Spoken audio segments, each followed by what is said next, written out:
race fans, and welcome back. The first time live, the 2022 Midwest Sim Racing Association's Rapid Fire Pizza Nationals. We're at the virtual Darlington Raceway, where we've got another long night around the 1.3-mile track. As always, my name's James East. On behalf of Team Goon Squad Broadcasting, Breathe the Action 1080p, 60 frames a second, accompanied by the world-famous Jacob Fest Cannon. Jacob, welcome to the booth.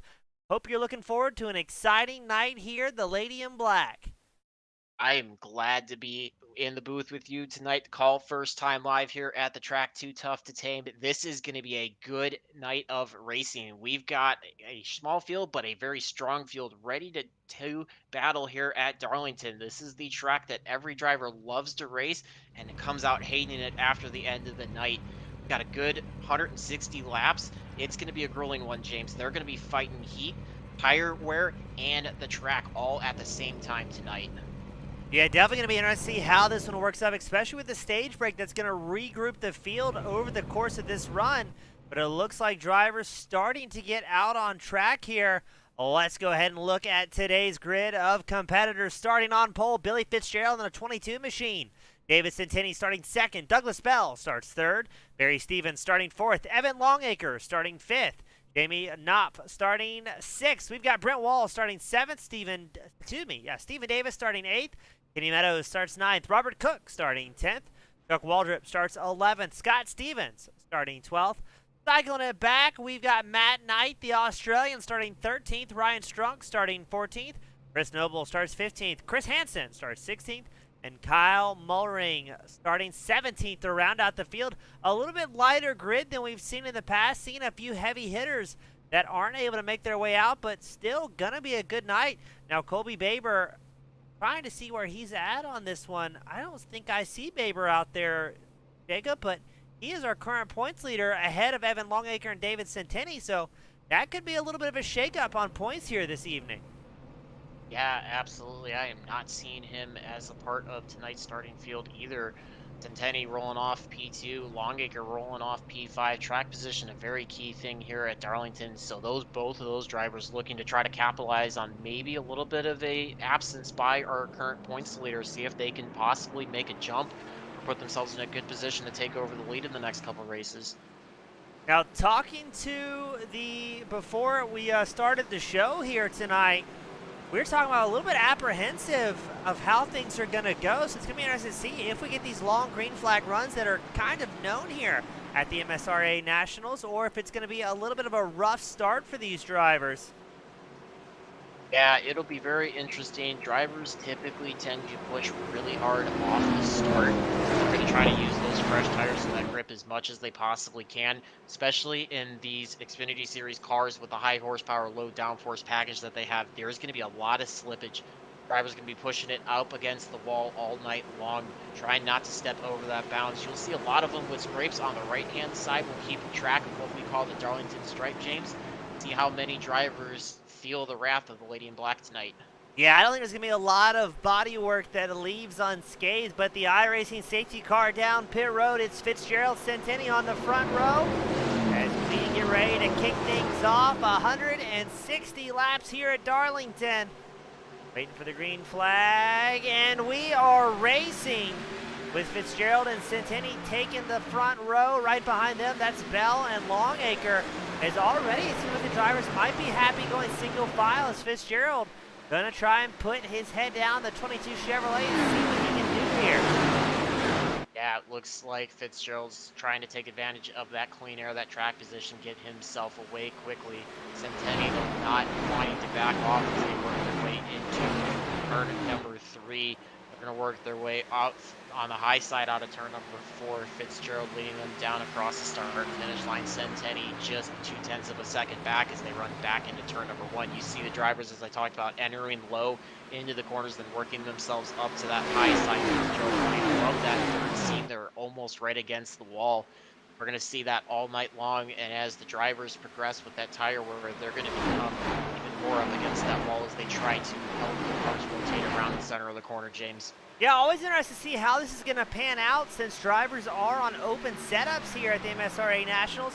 As we pan back to a battle for fourth, that's Evan Longacre, Barry Stevens. Stevens taking over the fourth place spot. Looks like Longacre may have had a slight bobble in the rapid-fire pizza back 95 machine. Waiting to see the right side of his car. Maybe not. Looks clean so far, so Longacre going to hold on to it. But here comes Jamie Knopp, the number 2 machine, the Toyota, trying to make something happen. Yeah, you're going to see drivers trying to make their way off. Knopp trying to get himself a good run down the front stretch as he came off at turn number 4. Trying to close in the Longacre, use that draft. They're going to both work their way back into the middle of turn 1 and 2. Looks like Longacre might be running just slightly lower. Although as we have that 6 car is up in the wall, possible scrape there. That was the 6 of Brent Wall having some issues. You see 64 of Robert Cook as well as the 25 of Matt Knight both trying to scatter and get by him before they get into turn number 3. Drivers always want to try to make passes here as they come off of the corners or down the straightaways. It is so treacherous to go side by side through the corners here at any point in the race tonight, James. Yeah, Wall having already problems. He's down 6 positions. As you said, losing a whole lot of spot. Right behind him is Chris Noble, 53 machine. He's up 1 spot. Now, interesting to point out here, Jake, the top 6 drivers currently running exactly as they qualified, but up front, Billy Fitzgerald has a little bit of company with the likes of Dave Centenni. They've got a massive breakaway, 1.5 seconds ahead of Douglas Bell's number 11 machine, and I do wonder, is this how things are getting changed up? Is this a setup call? Drivers looking for short run pace, and will we see some dark horses later on, further back in the field, start climbing their way up towards the front? Definitely be interesting to see what drivers do. We've got quick laps out of both Fitzgerald and Centenni. Their fastest laps are almost a quarter of a second faster than the rest of the field. Right now running at about a 1/10.5 to 2/10 faster than the rest of the field, so that pace continues to hold. We'll see if they do happen to fall off a little more, if they were more short run based, maybe banking on a rash of cautions of drivers not being able to control their cars tonight. But with the field getting spread out a little bit and a bit of a smaller field, we might have the makings for some long green flag runs, and Darlington is very well known for its long green flag runs. We're already working our way off of turn number 4 to start lap number 8, so still very early on. We're starting to click those laps off, and drivers are starting to settle in. See Fitzgerald and Centenni running about 2 car lengths apart from each other, working nearly identical lines around turn 1 and 2.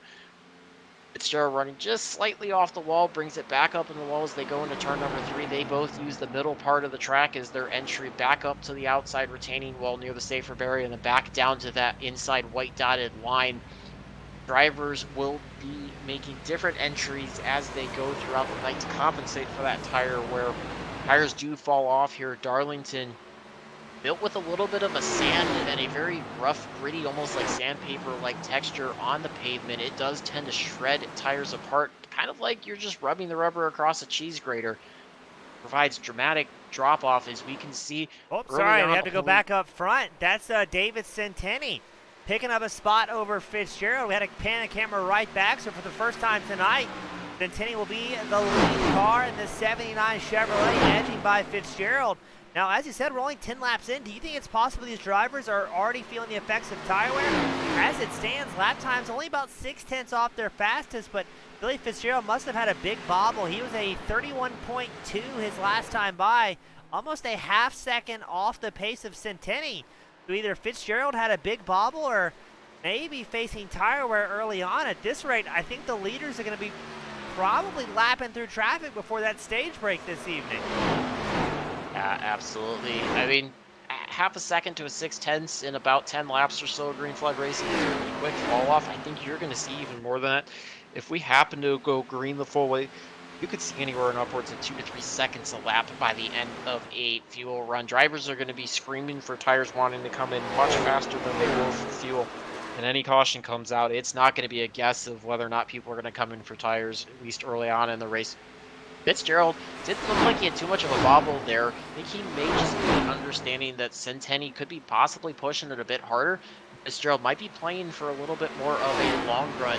Be trying to eye up, just stay close enough to take advantage of staying in the second spot and wait till that stage break, as we're already about a third of the way there to that stage break. So drivers kind of watching it, seeing what they can do, and just manage it as best as they can for another 19 laps or so, James. Yeah, and the field's still fairly bunched up here as we pan back to Brent Wall. We talked about him earlier having to run into Darlington's stripes already on the side of number 6 machine. Still has a tidy pack right behind him. We've got Chuck Waldrop, Kyle Mulring, Chris Hansen. That's 14th through 17th out on track, and everybody in it for the long run. So even though Wall had the issues early on here tonight, knows that we're going to kind of reset the field on lap 30 for that stage break, bring everybody down. And then, yeah, I agree with what you said. Everybody's going to take fresh tires on that one, because the lap time's really starting to fall off. A large portion of the field running 31.2s or higher. The pace about 6, 7 tenths slower, and now things are stacking up behind Chuck Waldrop. Here comes Kyle Mulring's 84 machine, taking over the 15th place spot. Kyle may be set up for the long run pace. He's up 2 spots from where he started, and quickly putting Waldrop and Hansen behind him. Now the 84 is going to keep his head down, see if he can reel in Brent Wall. And not sure if we talked about it, but we've been seeing a lot of drivers already getting a little bit loose out of turn 2, I believe it was. Correct me if I'm wrong there, Jacob, but the car kind of unloads in the flat spot, and it gets a little bit exciting to hold on to it when you're on the ragged edge. Yeah, absolutely. It's, again, a combination of this high horsepower, low downforce package that comes from these Xfinity Series cars really puts the control in the driver's hands. They've really got to work the throttle pedal along with the steering inputs. The other thing, too, that we could be possibly seeing happen, depending on how these drivers have these cars set up, if they try to take a little bit more of a forgiving setup, a little more comfortable setup to start, they may actually be getting to the point where they're kind of tight. So in the center of the corner, James, the car no longer wants to turn. They're putting so much wheel that by the time the front wheels finally grip, they've got so much wheel that it snaps the car around coming off the corners. It'll be interesting to watch and see how these drivers run through the center of the corners. That'll give us a really good indication of how they end up later on out of the exits to see what condition they might be fighting. Do you see Mulring getting a good run down the backstretch, going side by side with Brent Wall into turn number 3. Wall going to try to take advantage of that outside line, see if he can try to carry the momentum. Looks like Mulring, though, able to clear him as they go down the front stretch. So put Kyle Mulring up to the 14th spot. Brent Wall back to 15th now. Mulring's either had fantastic races or he's had rough goes of it. He's currently about 18th in points, but we pan back to Barry Stevens. Here comes Jamie Knopp in the number 2 Toyota, trying to move that bright yellow machine past the 78. It looks like he's going to make a big lunge up the inside of turn 1. Looks like Stevens kind of wisely lets him go there, realizing Jamie's got a lot of pace. Let's see what the number 2 machine can do. Jamie about 2 tenths faster than Stevens that last time by. Working his way a little bit higher inside the top 4. He's up 2 spots so far, but he's a massive gap back from Douglas Bell. About 2.8 seconds is where Knopp finds himself down, Knopp, excuse me, from Douglas Bell's number 11. And it looks like Bell tucked in about a half second behind Fitzgerald. Fitzgerald 1.7 back from Centenni. So things are getting a little bit stretched out here early on. Yeah, it looked like for a minute Fitzgerald might be falling off the pace of Centenni, but that last time by, both of those drivers nearly identical lap times. We're looking at Douglas Bell. We go back to the 23 of Ryan Strunk. This is for a battle with the 55 of Scott Stevens for 8th and 9th on track. Battles typically are not going to last very long. I think right now, especially early on, the drivers are recognizing when it's advantageous to try to defend their position and when they may just want to let somebody go, as James mentioned earlier, recognizing that somebody's faster and just letting them run by, sacrificing one spot for a more long-term gain. It's very, very difficult to run side by side at any point through the corners here, so drivers are going to try to just pick whatever is most comfortable, keep themselves off. They're going to be racing the track more than they race their competitors. The one that can keep it off the wall the most, keep the tires as fresh as possible, is the one that's going to put themselves in the best chance to go home in victory lane tonight. Going back into turn number 1, back up to the front, you see Fitzgerald and Douglas Bell. Fitzgerald now only quarter of a second ahead of Bell. Last time by, he was about a quarter second slower, so it'll definitely be interesting to see if Fitzgerald continues this slide back through the field or if he may just be trying to manage that pace. Scott Stevens. We'll see if that brings out a caution flag. He's low off the backstretch, so he may be low enough that we may not see a caution flag comes out. But you see the rear end for the 55 machine of Scott Stevens heavily damaged. See if he can try to make it to pit road or if he's going to try to continue his way on. Looks like he is going to forgo that pit stop, continue his way on. Drivers don't have a faster spare at their disposal tonight, so any damage that they have, they're going to expect to spend a lengthy amount of time on pit roads. I think that might have factored into his decision there, James, with only 8 laps till the stage break. Yeah, I agree. As we start clicking them off, we got a side-by-side battle for second. Douglas Bell, Billy Fitzgerald. Looks like Bell's going to pick up the spot from the 22, narrowly avoiding the outside wall there. And now Fitzgerald's going to tuck in behind him. So after Bell completed that pass, let's take a quick look, see what happened to Scott Stevens. Looks like he's running real tight and didn't get the car turned in time, and unfortunately he's going to drill the inside wall there. Now, very surprised that didn't cause a caution. Grant, I guess he was technically off the racing surface, at least the racing line, but that was a hard hit for the 55. Yeah, absolutely. I think we saw that condition I was alluding to. That is, the tires start to wear, specifically the right front and the center of the corners. The cars just do not want to turn anymore. As he tried to pick up the throttle, it just continued straight out to the outside retaining wall, and as soon as he bounced off of that, it sent him hard to the inside wall. Thankfully, he didn't have a hard ricochet off that inside retaining wall back in front of the field. Otherwise, we could have been talking about a multiple accident. Darlington's backstretch is so wide. Darlington originally was configured opposite the way it is, so what is now turn 3 and 4 used to be turn 1 and 2, and 1 and 2 was 3 and 4. So with that wider backstretch, sometimes if the drivers get themselves against that inside retaining wall, they're far enough down that the racing stewards deem it not a factor to any of the racing action on the track. Now 5 laps left to go of this stage. David Centenni proudly out front in the 79 machine, 3.3 seconds ahead of Douglas Bell. Fitzgerald currently rounding out the top 3. So far, it's been clean and green, although we've gotten a little bit close a couple times, but now clicking off 4 laps left to go on the stage, we may be able to take this first stage break under green flag conditions. That's what these guys are known for, but then we're going to stack the field back up, and I think that first restart of the night is going to get wildly exciting here tonight as drivers get a little bit more impatient knowing how important track position. But I also agree with what you're saying earlier. It definitely seems like drivers have been fairly calm and fairly wise in where they try and pick up spots. Besides Bell and Fitzgerald, we haven't really seen any side-by-side shenanigans for more than a corner or two. Those were the only 2 drivers willing to push it a little bit in the battle for second. So looks like if these guys can keep going, we're in it for the long run. Now, I'm sure I'll throw everything out the window having said that now, but for the time being, at least, it's looking good. Yeah, what I want to see here coming up soon that we have not seen yet so far, James. Centenni's going to be approaching that damaged vehicle of Scott Stevens here, likely in the next lap or so. I'll be interested to see where he tries to get by him, because while the overall pace surface of Darlington is very wide, the actual racing surface in the corners is quite narrow. So it'll be interesting to see where Stevens elects to go to let them by, as the standard protocol for slower traffic is to move to the high side and let the driver by. But as we all see here tonight in Darlington, fast drivers are actually working the outside line. So looks like just as I say that, Steven pulls low off of turn number 4, lets Centenni by. So that could have been your one moment there for the leader. He, I'm sure, is very thankful to Stevens for being very courteous, allowing him by. It allows us to continue under green flag conditions as we are working our way off at turn number 2. Just about a lap and a half to go till we get that stage break here, James.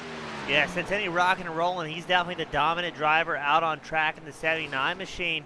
I do wonder, does Scott Stevens regret his decision to stay out? I'd assume that plan counted on him staying on the lead lap. I guess in his defense now, he's the only driver in Lucky Dog contention, so things may bode well for him here. But I think that was the strategy, stay out as long as you can. So going to be very intrigued to see, does Stevens stay on pit road a long time trying to repair that 55 machine? Or are we going to see him in and out very quickly in this Chevy to stay on the lead lap, or at least get back on the lead lap?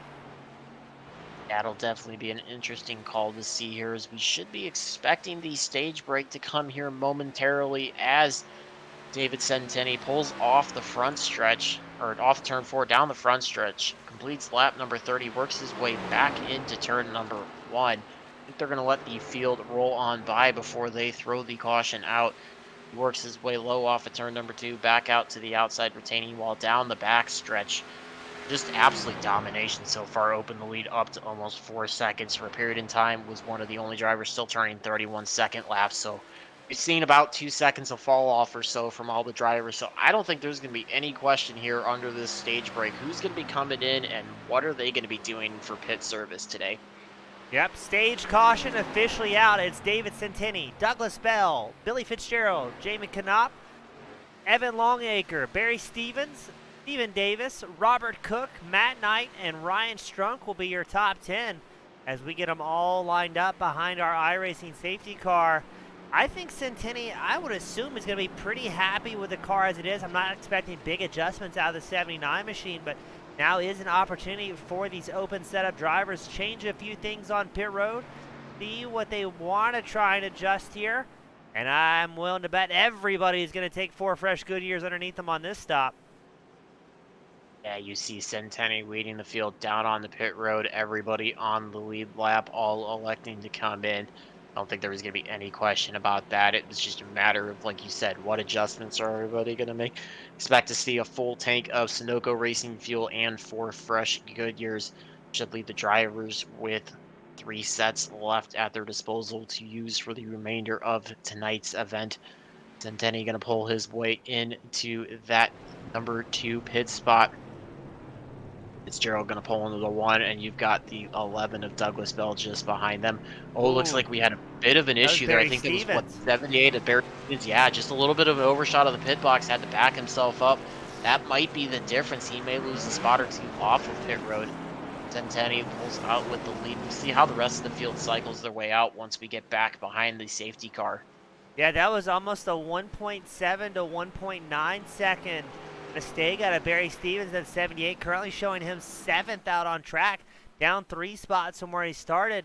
Now, looking at the results here, I'm not seeing anybody too wild on pit strategy. Only big notes are Jamie Knopp. He was in pit road for 20 seconds. Matt Knight, Kyle Mulring between 21 to 26. So do you think that's a little bit of race adjustments being made, or do you think that's maybe some damage that the drivers took a little bit extra time for to try and get repaired? I think that's more likely to be damage, most likely. The majority of the adjustments the drivers are going to be able to make tonight are going to be either some sort of chassis adjustment, like a wedge or a track bar, or possibly a tire pressure adjustment. Usually those can be completed by the crews pretty quickly, so likely to be more of a damage, possibly. Again, you know, if they got any kind of scraping of the body and the outside retaining wall, maybe got into the back of somebody, that they elected to take that repair if they could. Try to freshen up the car as much as they can, knowing that with a little bit of a smaller field, track position does matter, but you don't have a whole 38 car field to try to work through. You're only talking 16 other competitors to try to work your way by. So yeah, understood. That maybe a little bit safer night to try and take a lot of time on pit road. Set yourself up for the remaining 125 odd laps to bring this home to the end. And this might be the first chance we get to see tonight during this opening fuel run. How long can these guys go on their tank? And then more importantly, what's their strategy going to be for those green flag stops? Always interested to see how things shape up, as drivers are running 100% fuel allotment at Darlington. So in your experience, Jacob, are we expecting what, a 50 some odd lap fuel run out of these drivers tonight? Yeah, I think it's probably going to be somewhere around that area. It will definitely, I think it's, again, drivers may not want to stretch the fuel capacity to its max and run the tank till it's dry. What they might be looking at doing is utilizing a strategy that we talk about known as short pitting, where they're going to want to pit a couple laps before their competitors because of the lap times decreasing so much with the tire fall off. If they can pit a couple laps sooner, take advantage of those fresher tires, they may actually be able to make up more time than if they had tried to run it as long as possible to use up the full fuel capacity. So it'll be really interesting. I think as soon as you see somebody near the front of the lead lap, maybe probably within the top 5 or 6 come to pit road, you're going to start seeing a lot of other drivers do the same as well, regardless of how much fuel they might have left in their tank. Going to be interesting to see how it shakes up. Again on the front row, David Centenni, accompanied by Douglas Bell, Fitzgerald, Longacre, your second row, Davis and Stevens, your third row, as our iRacing safety car makes its way back down pit road.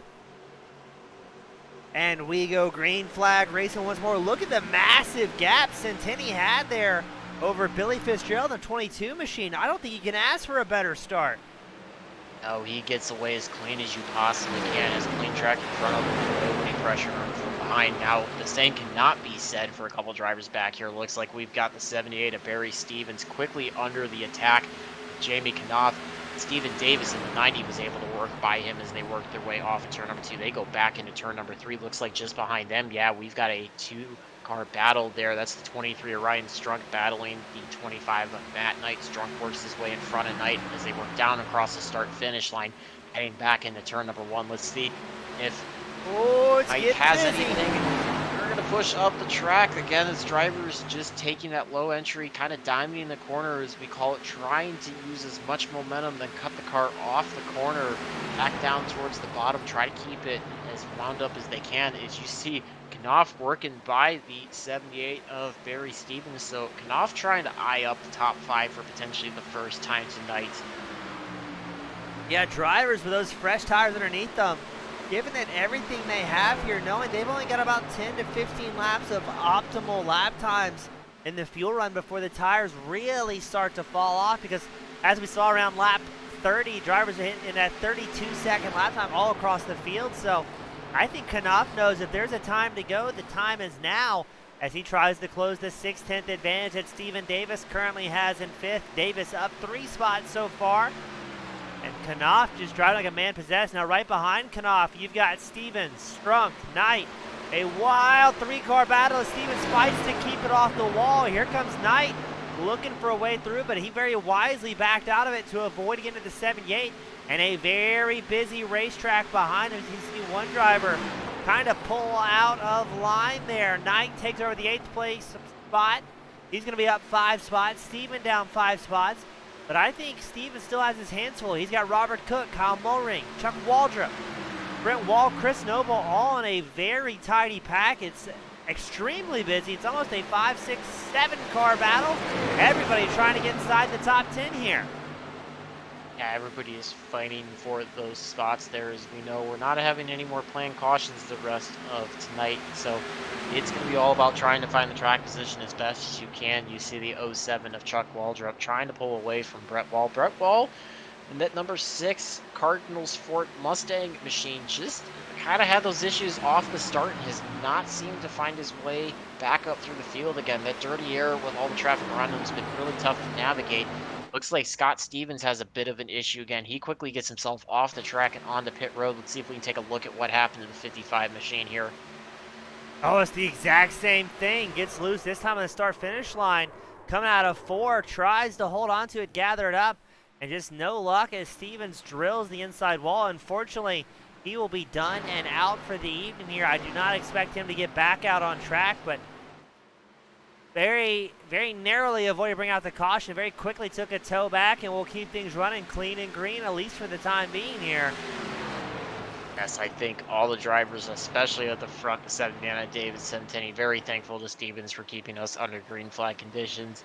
Centenni quickly gaps himself out to a 1 1/4 second advantage over Bell and Fitzgerald. Fitzgerald trying not to relinquish that front running spot, though. He started on the pole, has fallen back to 3rd, but he's trying to hound Douglas Bell as much as he can. Last time by, those two running nearly identical lap times.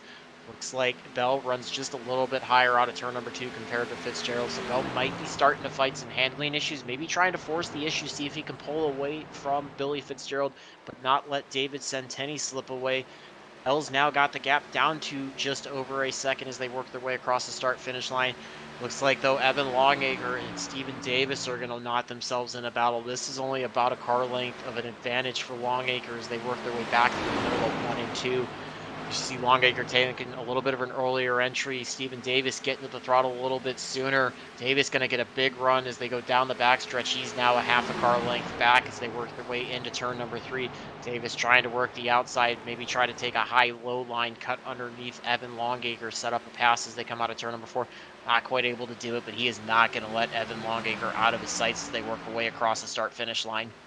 Now, Longacre's in a very good spot to defend here in that rapid-fire Pizza Back 95 machine, as he does have the clean air in front of him. May allow, depending on how the car's set up, may allow him to be a little bit more looser, a little bit more free, and Stephen Davis allowed to fight both the track. Longacre as well as the dirty air coming off the back of the 95. So if Longacre can hold on, that may cause Davis to prematurely tighten up. Because if these two drivers battle too long, Jamie Knopp, Ryan Strunk, running 6th and 7th, they're going to try and close that gap as quickly as they can, as it looks like Davis not really able to break past that 1/10 mark back from Longacre. Currently back by about 1/4 of a second. The gap got down to about 1,500s, but looks like Davis backing out of it slightly here and maybe trying to think long run strategy with the tire wear, not wanting to push too hard too early. You guys have a long way to go, still left a little bit over 110 laps. And right now, nobody wants to be the first driver coming down with prematurely worn out tires. As here's Robert Cook. He's looking to take another spot away from Barry Stevens. Cook to the inside line. Man, oh man, Stevens getting so close to that outside wall. And now Kyle Mullering, the 84 machine, is going to join the party. Yeah, as soon as you have any kind of slip up like Stevens did there in the middle of 1 and 2, if there's any drivers near you, they're going to be pouncing all over the opportunity to try to take a position away. It's like the 84 of Kyle Mullering sporting the teal and black Dude Wipes colors tonight. He's fallen back just a little bit from Barry Stevens, about 1/4 of a second back, but I think he's going to quickly close that gap. He seems to have a big advantage in the center of 1 and 2, and able to just rotate the corner a little bit better. Could be that difference in setup, but we also see a tiny bit of damage there to the front splitter. He caved in just slightly around the center grill section down low.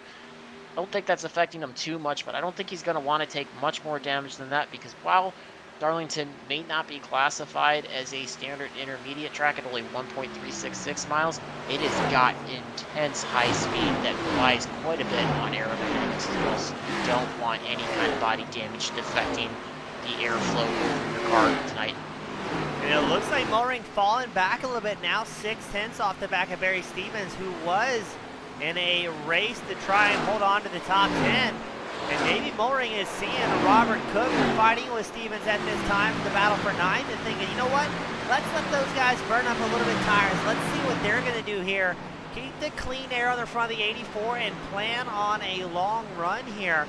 These guys are no strangers to long run pace, and they know how important it is not to just be focusing on hot laps here at Darlington. But just as I say that, it looks like these three are bunching right back up together. It's Cook, Stevens, Mullering, 9th, 10th, and 11th, separated by about 7/10 between all three of them. Now these three have a little bit of time to race. They're caught about 2 seconds ahead of Chuck Waldrop in 12th, who has his own battle going on with Brent Wall and possibly Kenny Meadows. But out of the 17 drivers that started, still 16 out on track on the lead lap. And we're going to keep things rocking and rolling, as it looks like Davis might have a little bit of company from Knopp as well. Yeah, we see Knopp trying to take advantage. He's got a quicker pace right now, about 0.2 of a second faster than Stephen Davis. Looks like he is working his way a little bit higher off of turn number 4 as they go back down across the start-finish line, beginning their 50-second laps each, work their way back into turn number 1. Going to be really interesting to pay attention in the middle of the corners, see who can kind of set themselves up for as straight of an exit as possible, minimize any of those handling issues we've seen, as well as carry as much momentum as possible. Backstretch being the faster end of the track, with 1 and 2 being a wider radius, allows the drivers to carry more speed through it. You see Jamie Knopp cutting the gap down to about 1/10 and a half. That seems to be that kind of like bubble that drivers can just not seem to push through without some sort of issue or error from the driver in front of them. It's just like an air pocket that dirty air is not allowing them to punch through. So let's see if Jamie Knopp can finally punch through. That'd be one of the first few to really take advantage. He gets a big run off of turn number 2. Tries to look to the inside. Looks like Stephen Davis is just going to wisely back off, let Knopp by, recognizing how much quicker he was catching him, that he just likely was not going to be able to defend that position based on sheer speed alone. Yeah, I think that's a very wise move there, as Knopp will be inside the top 5 for the first time this evening. That number 2 Toyota. Davis still up 2 positions in the number 90, so not having a bad evening at all. And it looks to me like, for the most part, the field getting a little bit more spread out. If we go back to Ryan Strunk, the 23 machine, he's got Matt Knight, Robert Cook, Barry Stevens, Kyle Mullering all behind. All those drivers about, that's quite about 0.4 to a half second apart from each other. And I think now about 30 laps, 35 laps technically since the stage caution came out, this is where we're going to see these drivers start to make those single car mistakes. They're going to really tighten up, struggle to keep the car from tagging that outside wall. And as we saw before with a couple of self spins, that's when things can get a little bit exciting. And then with these guys still relatively bunched up, as wide as it is here in certain sections of Darlington, with how tough the cars are to handle, it'll be difficult to make any defensive moves. As here comes, that's going to be Robert Cook looking to make a move on Matt Knight's 25. I think we might have seen Matt Knight possibly grab a bit of the outside retaining wall there in the middle of turn 3 and 4. Robert Cook looked like he was going to take big advantage of it, try to get to his inside into turn number 1, just not quite able to make anything of that mistake. So they continue to run 8th and 9th respectively on the track. And Cook also realized he did not want to give up the preferred racing line and potentially have the 78 of Stevens or the 84 of Kyle Mooring try to take advantage of that and work on by him. As you see, Stevens works his way. He's only about 0.3 of a second back from Cook. Knight, Cook, Stevens, Mooring all separated about fairly intervals, although as I say that, Cook closes up to about that magical 10th and a half zone. He's going to try to get the run down the back stretch as they work their way back into turn number 3. He's going to dive it in. Wow, what a move. He has some superior grip right now to be able to make that car stick. Let's see if 25 of Matt Knight can try to pull a crossover and work their way down the backstretch. He's going to be drafting all over the back of them. They work their way back into turn number 1. Cook starts to pull away now, separates himself by about 2.5 car lengths as they work their way into turn number 2 here. Power move by Robert Cook. He threw it to the inside and said, watch this, my right sides are better than your right sides. As I say that, Stevens all over the back end of Matt Knight now going into turn number 3. Oh, you're right. That is Stevens and Mooring have very quickly closed the gap. Once Cook hit that massive send, kind of slowed down that bunch. I think everybody took a big breath in and allowed the field to stack up here. Knight, Stevens, Mooring within a 10th and a half of each other. They've stretched the gap back to 1/4 of a second. But I'm still in awe that Cook was able to make that move work. And then with dominating fashion, kind of walked away from Matt Knight. It looks like Cook closing the gap to Ryan Strunk in 7th. The rest of the field fairly spread out, but it seems the party's all here from 7th to about 11th place. Drivers separated by about I think about a 1.5 seconds, and looks like Robert Cook's going to continue that run. He's putting the pressure on Ryan Strunk. Strunk, our current hard charger, up 7 spots. He's about to have his hands full with the 64s in the background. Barry Stevens tags the outside wall. Yeah, we see 2 different battles of almost 2 wide going down the Boeing backstretch here at Darlington Raceway. Robert Cook again going to try to make the move through 3 and 4 this time, just not quite to get as much momentum on that inside line as he goes behind the 23 of Ryan Strunk. Seems like Cook's got a much better handling car in 3 and 4 compared to his competitors around him, trying to take advantage of it there. He tends to just ride behind him off of turn number 2, try to take advantage of that draft, get as close as he can as they enter into turn number 3. See if he can send it again. I don't think he's quite close enough this time to make that power move. We'll see if he can continue to work that 64 Wrangler Toyota Supra back end of Ryan Strunk, maybe set up another spectacular pass. Other thing that we saw there as well was Mooring and Knight battling. A couple drivers starting to move their way forward, some drivers starting to fall back as we start to hit right around that lap 30 mark of this fuel run off of the stage break. See how drivers start to feel as we're hitting the longest run of the night so far. Cook's going to again send it to the inside of Strunk. They're going to go side by side through the middle of 3 and 4 coming off of turn 4. Let's see if Strunk can get the momentum on the outside line. Looks like it does materialize a little bit. They go nose side by side, crossing the stripe in this identical spot. It looks like Strunk wisely again backs out. Lets Cook take the inside line, get into 3 or into turn 1 and 2, excuse me. Looked like he was going to try to cross him over for a minute there and just could not get the car to rotate. And just as I say that, he gets tight and then snaps loose off at turn number 2. Does a great job saving it, James. So I think his heart rate might have jumped up a few beats per minute there inside that cockpit. Yeah, I think that was everything that Strunk had in that 23 machine. And I was going to comment with Cook and Strunk going side by side. That allowed Stevens, Mooring, and Knight to very quickly close the gap. And I think those 3 maybe thought Strunk was going to throw it away there, backed out of it slightly. Cook has stretched his gap very quickly to a second ahead of Ryan Strunk. That 64 machine on a dominant run, but now we've got 4 drivers all battling for 8. Strunk, Stevens, Mollering, Knight. Nice and tidy. These 4 separated by about a second, a little bit over a second, as Knight falls off ever so slightly, but Stevens and Mollering staying right there with him, maybe hoping for another mistake out of the 23 machine. As Ryan Strunk tries to gather his thoughts, get a little bit of coolness on those tires, and I think he really wants to keep that clean air here because he's got a small freight train behind him.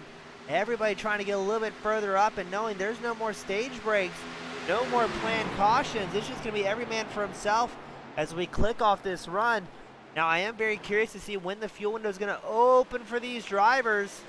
Chris Hansen came down pit road very early, and he stays in his pit road, and here we go. We've got problems. Ryan Strunk trying to clear himself ahead of the 25 of Matt Knight. Unfortunately, was not quite there.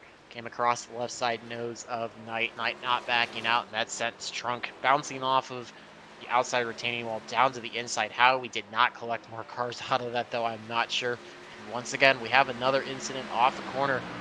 Because of how wide these straightaways are, allowed the field to still stay under the green flag conditions.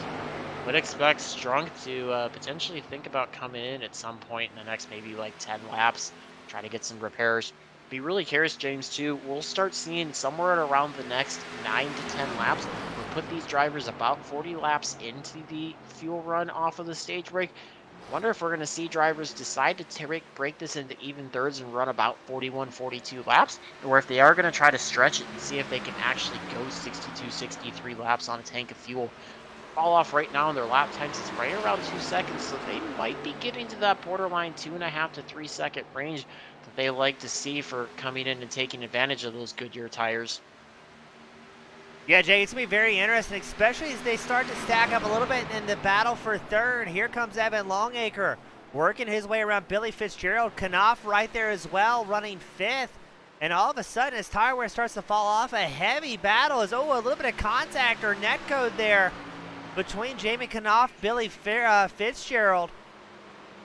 This is interesting. Late into the run, drivers starting to really, I think, fight the track pretty fiercely.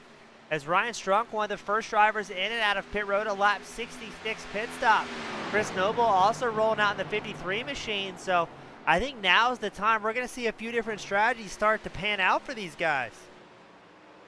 Yeah, it'll definitely be interesting to see how that works out. I think the one thing we can kind of start to ascertain is that maybe Billy Fitzgerald definitely does have more of a short run setup built into his car because he starts out really well, and then we've had drivers coming back a little bit in the ways of the field getting on by him. As you see, Longacre and Knopf have just gapped themselves from Fitzgerald. They've put almost a full second ahead of them. These two aren't done with the battle, though. Knopf last time by was about 1/10 of a second faster than Evan Longacre. See if he can try to continue to make work of that, maybe grab another spot or two before green flag pit stops commence. Be interesting to see as they work their way back down the front stretch into turn number 1 here. Again, turn number 1 is going to be the wider end, a little bit of a slower entry, but don't mistake that for it being slow. Drivers are still going to be approaching 150 to 160 miles into turn number 1 and hitting speeds in excess of 175 to 180 miles per hour in turn 3. That is just blistering speeds around a very tight 1 1/3 mile track, James. Yeah, these guys, even with the tire wear, really push it to their limits. You saw Longacre flat tracking it a little bit out of turn 4, stepping out the back end of that 95 machine. And I'm very intrigued to see what different pit strategies we're going to see here this evening. Just about everybody's stretching the run out a little bit longer. Ryan Strunk, Chris Noble, they're on a slightly different strategy, running about 32, 33 laps under a green flag, and the battle for second continues as look at Knopp go, making the pass once more. Raiding back and forth with Longacre. These two are dicing it out for the final podium position. And I don't know who's going to have it here. Longacre's up 1 spot, Knopp up 3 positions. And we haven't talked about a while. Dave Centenni, still our race leader. The 79 machine clicking off laps, making it look easy.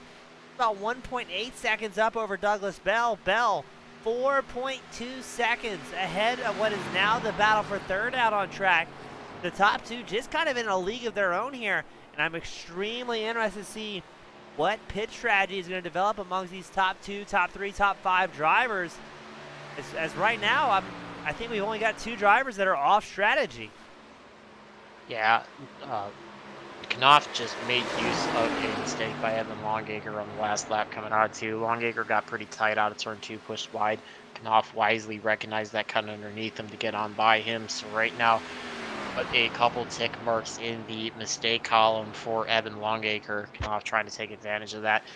Douglas Bell was starting to put the pressure on Dave Centenni at one point in time. A few laps ago, had that gap under a second. Unfortunately, Centenni was just open. That reins back up, as you mentioned, James, back up to just under 2 seconds. The thing that I will be curious to see is we see the 64 of Robert Cook work on by. That was Centenni's opportunity to come in. I think he's going to be the one to possibly stay out longer if he has it his way, just to take advantage of that fresh air. I think drivers behind him are going to be looking to try to pit a little bit sooner, maybe try to leapfrog, see if they can close the gap to him. But as soon as they do start coming in the front, he's likely going to come in. Drivers typically want to look somewhere around 2 to 3 seconds. Anybody within that range could be in striking distance of short pitting and leapfrogging themselves ahead of them, or they could also do the same thing. Now, somebody like Robert Cook, who's almost 13 seconds back at Dave Centenni, doesn't really have a hope to try to make his way up to that lead, but he certainly could potentially pick up maybe a spot or two on Billy Fitzgerald, maybe even Evan Longacre or Jamie Knopp. So it'll be really interesting to see how that unfolds. But right now, Centenni's loving that clean air. He's loving these green flag laps. He's just trying to click his way through the race, as he's only a few laps away from putting us halfway through tonight's event already, James. Crazy that it's been going by so quick since we've only seen that one caution out for the stage break. Yeah, I'm a little surprised by that as well. We had a couple close calls. Other than that, though, it's been smooth sailing. Now, Evan Longacre not going to let Knopp go too far here, wanting to stay within striking positions of the third-place Toyota driver, Jamie Knopp. Of course, Longacre on the Chevrolet. Fastest Ford out on track, Douglas Bell, the number 11 in the Mustang. And these guys really stretching the run out here. Now something's, there we go, Matt Knight coming down pit road, his first green flag stop of the evening. I saw him dropping down the stands and thought something must have been wrong, but just a scheduled pit stop. So good to see things are starting to fire off on pit road. As it stands, your top now 12 drivers all still out on track. Now we do have the live timing and scoring tower to the left side of your screen, so you can follow along with where your favorite driver is, as the camera is still focused on Jamie Knopp, Evan Longacre battling for third. As I'm trying to, oh, who is that? It's the 53. Chris Noble almost loses it. He's holding on for dear life. How did Noble save that? I don't know. He's got to have some experience in a dirt super late model, because that's what that looked like, driving that off the right rear around the flat of turn 1 and 2. These flat ends of the track for the apron are so treacherous. There's no grip. They are so slick. I give him the recent sweet move of the night. That was probably one of the best cases of driving both throttle and steering that we've seen in a long time, James. Yeah, absolutely. Sinan, you're right. Just like the dirt super late model drivers, turn right to go left, steer with the back end. Now more and more drivers coming down pit road, as we saw Brent Wall. I think he used up all the tires there and made a very wise decision to throw on some new ones. Longacre still staying right there with Knopp, and I'm going to be interested to see, is this going to be maybe a battle on pit road to see who's going to have the track mission coming out. Both drivers very equally matched on pace here. And I don't know what's going to happen, but we've gotten very, very close to seeing that yellow flag a couple times, as drivers very late into the run, about 50 laps on these sets of tires, and the lap times have fallen off of the quickness. Everybody at least 1.4 seconds off their fastest lap of the race, and it seems like at this point, past the halfway mark of today's main event, driver and car control coming to a front. Yeah, as those tires start to wear, drivers just start to have a much harder time to be able to get their cars to rotate around the corners and put the power down smoothly. Just to give you an idea of what advantage the fresh tires are providing, the 25 of Matt Knight, who came in about 5 laps ago, his last time by, running a 31.12 second lap. Your leader, David Centenni, last time by puts in a 32.54 second lap. So quite a bit of a difference there in fresh tires. I really, I can see the merits for trying to turn this into a one-stop race, hoping that it goes green the whole way. But I really think splitting it into even thirds might be the superior strategy. Although when somebody like Evan Longacre seems to be able to contend with Jamie Knopf, I don't know if he necessarily wants to give that track position up. I think he's valuing that quite a bit. As you can see, they're actually starting to close their way into the 11 of Douglas Bell. They've got Douglas Bell in their sights. He at one point was just a distant blip on their windshields. Now really starting to come into focus. So we could end up seeing a three-car battle here, James, for second through fourth before too long. They work Yeah, their way down the backstretch. yeah, full agreement with you. Knopf and Longacre have been running very, very well here, especially Knopf, a 32.37 his last time by, a full tenth faster than David Centenni, race leader, 4/10 faster than Douglas Bell, running second. So Knopf feeling very, very comfortable with his long run pace, and for the first time in a long time, the gap has dwindled to Douglas Bell, now just 8/10 of a second. Now, I'm going to be interested to see, can this even be a one-stop race? We've got 75 laps left to go. Drivers have been out on track for about 53 laps as it stands, so that's going to be an extremely long run, and that would still put drivers, if I'm doing my math right up here in the booth, about 15 to 20 laps short on fuel if they can do 50, 55 lap fuel runs. So I'm interested to see what the strategy is, and is that maybe why we saw some drivers coming down pit road a little bit early compared to everyone else, and Ryan maybe switch things up on strategy, because Ryan Strunk came in on lap 71, Knight and Wall came in on lap 77, 78, and Chris Noble originally came in, oh, I made a mistake.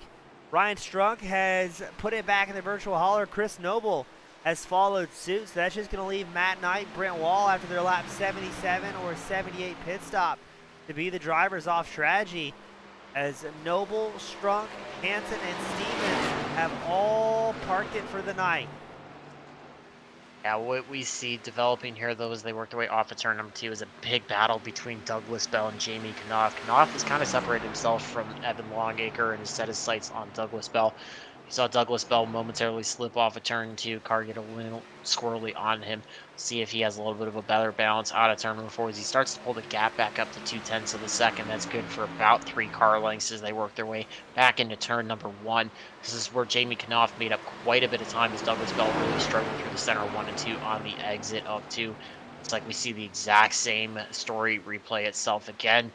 Yeah, Douglas Bell just really fighting a loose condition off at turn number 2, just really struggling to get that power down and have those rear tires hook up. But he gets into 3 and 4 and just does a much better job on that end of the track. You can see running a much lower line there through 3 and 4, which kind of indicates that his car's gripping a lot better in that end compared to the number 2 of Jamie Knopf. Although Knopf really trying to work that outside line, carry as much momentum as he can.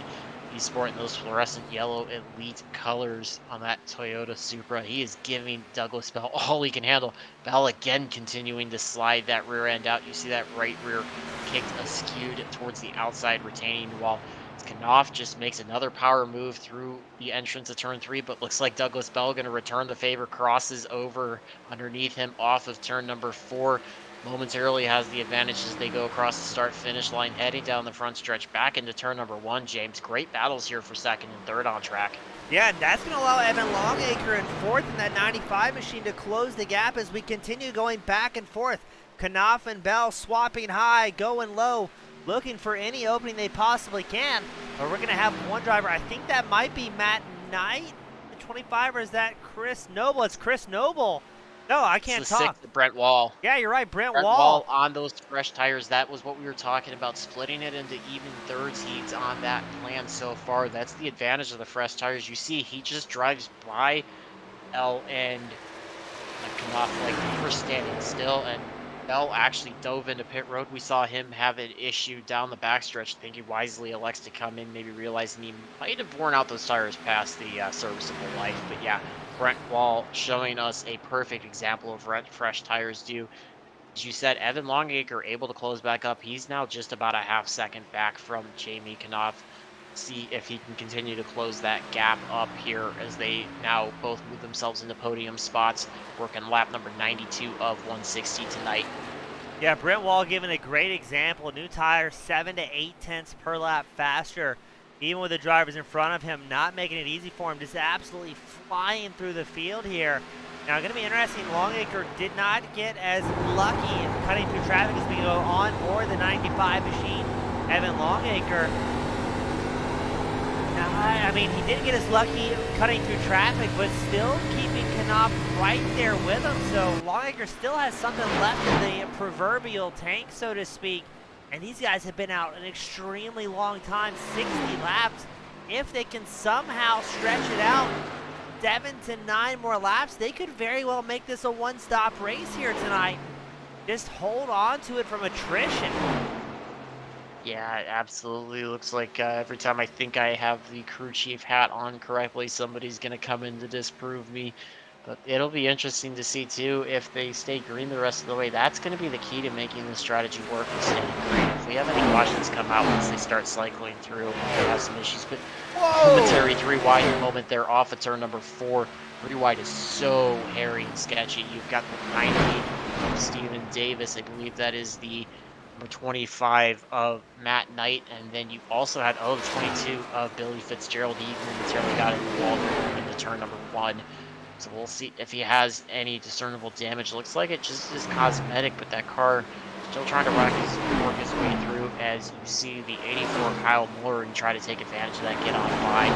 Muller going to set his sights on Stephen Davis, as Matt Knight was able to work by both of them. So Matt Knight on those fresher tires, trying to take advantage of that, but we could have a really good battle here in 4th, 5th, and 6th. Both drivers trying to fight for a top 5 spot here as we're just approaching the lap number 100 mark, just a few laps away from that. Yeah, I mean, that's the commentator's curse in a nutshell. As soon as we start talking about yellow flags and green flag runs, we pan back, and the field's magically 3 wide on a track you very rarely go 2 wide for too long here. And now Kyle Mullering, our hard charger so far of the evening. That dude wipes back Chevy Camaro, the 84 machine.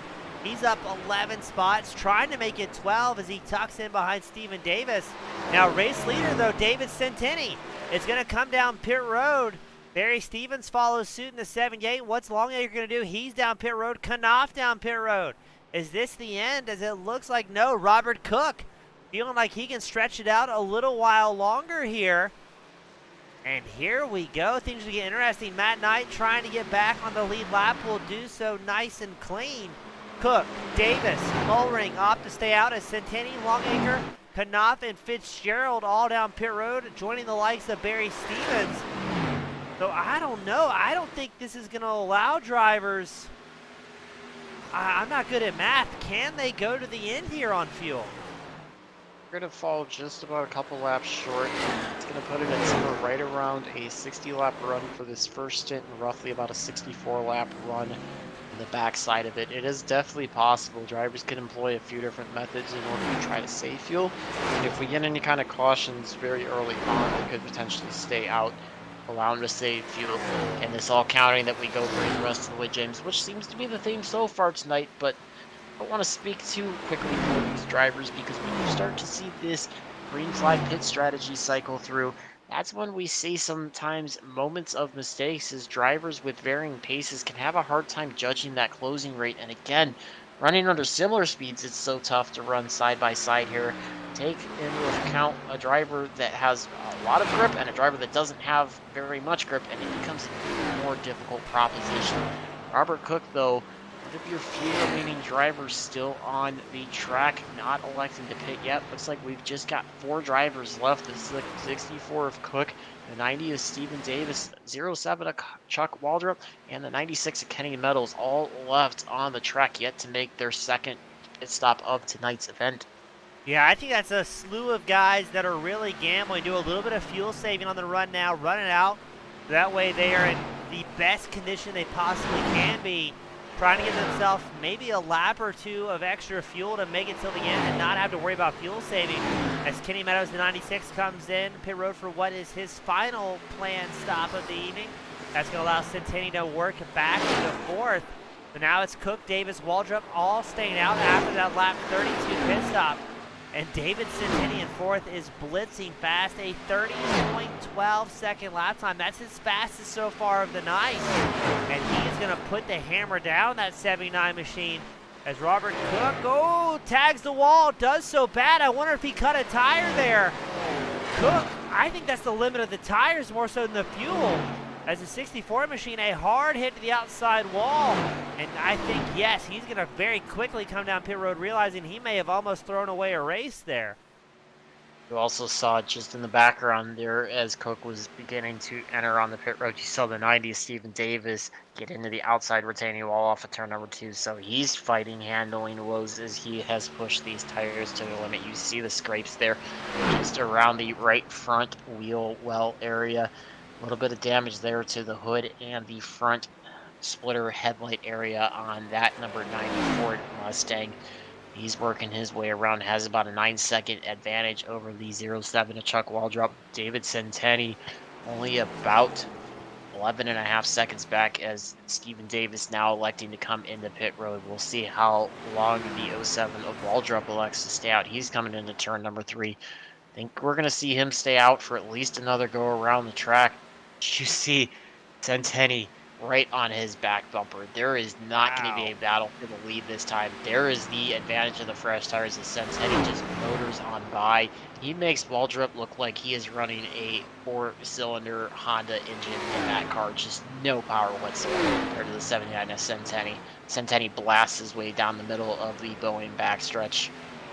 Yeah, Centenni not having any problems after his lap 96 pit stop. Quickly pulling a 4-second gap and higher on Waldrop. I think Waldrop might have some problems here as she's trying to get set up to go. Oh, there he is coming down pit road. Now I'm interested to see what the gap's going to be between Centenni and Knopp as Waldrop will drop down the standings with this pit stop. Looks to be in a 10.7 second advantage in the favor of David Centenni. Still running a little bit over a tenth faster than Knopp that last time by. And again, my only concern here is Centenni's ripping around the track wide open, is that he may be a lap or two short on fuel. It's going to be close. Now, if Centenni can hold on to that massive, almost 11-second gap, I predict he'll do a little bit of fuel saving, talking to his crew chief and spotter, saying, all right, you've got the gap. Let's make sure we have the fuel to finish this thing. Because the guys that came in late in the race, they took a gamble, especially Robert Cook and Stephen Davis coming on lap 101, 102. I'm fairly confident those guys can go all the way to the end here without having to lift too much. Yeah, it'll definitely be interesting to see how that plays out. Centenni, though, did a masterful job of executing that complex strategy. Remember, he came in with roughly about a 4 to 5 second advantage over Knopp and Longacre, so to bring that up almost double what it was really tells me that he got on and off pit road very well, and he's got a car that is rocking and rolling off those fresh tires. It's like we're looking at the 84 of Kyle Mullering. He's working his way by the 07. That's Chuck Waldrop. Waldrop finally making that pit stop as we mentioned. So Mullering working 6th place. Still your current hard charger up 11 spots after starting at the very back of tonight's field in 17th. He's got a bit of a gap, though, to go to try to get to Billy Fitzgerald to take over the top 5. But we've seen Fitzgerald typically fall off through the runs as it goes throughout the night. Curious to see if Mullering can close that up. As you see Fitzgerald working his way down the front stretch back into turn number 1. Has about a full straightaway advantage over Kyle Mullering right now. The other one, too, that I want to make note of, James, Matt Knight, the 25, was one of those that elected to come in and make this a 2-stop race. He's running in 4th place right now. I know he's going to have to make at least one more, but we'll see how that works out. Maybe he can keep himself inside the top 5 and make use of that, almost up 10 spots from where he started tonight. Yeah, it's going to be interesting as well, Jake. If we do have a caution from here on out, I think everybody's going to come down pit road and gamble on tires. As it looks like Stephen Davis makes a move on Barry Stevens. Stevens fighting with car control just a little bit, that 78 Chevrolet. But if we do see a late race caution at this point, I think it's going to kind of restack the field. I don't see a reason why anybody would try anything too wild on pit strategy. As just ahead of these two, Kyle Mullering, Robert Cook. Going back, excuse me, that was Robert Cook picking up a spot from Brent Wall, moving that 64 machine up into 7th, but I'm fairly confident a large portion of the field can safely make it to the end of this race if we go green. And at this point, if we get a late race caution, which we've seen before here at the Rapid Fire Pizza Nationals, could definitely throw a wrench into things and kind of stack everybody back up. Yeah, that definitely could throw a wrench into everybody's plans. You know, the best laid plans sometimes are no plans at all. But the other thing to make note of, we've only got 6 drivers left on the lead lap. So anybody that's behind Robert Cook is really trying to figure out how can they get themselves into that lucky dog position. Because should a caution fall, while it would restack things up, it's going to trap a bunch of guys still a lap down. So they're all trying to scramble, almost battling for a fight of their own amongst themselves while, you know, still trying to chase the race leader, David Centenni. We almost got 2 races going on here in one event tonight, but Centenni just cruising. He's working his way off of turn number 4, about half a straight behind the 84 of Kyle Mullering. So if he works his way by him in the next few laps, that could put us just 5 drivers left on the lead lap. Starting to see what happens here at Darlington as the long green flag runs play themselves out, James. Drivers are working almost a full 250-mile event tonight.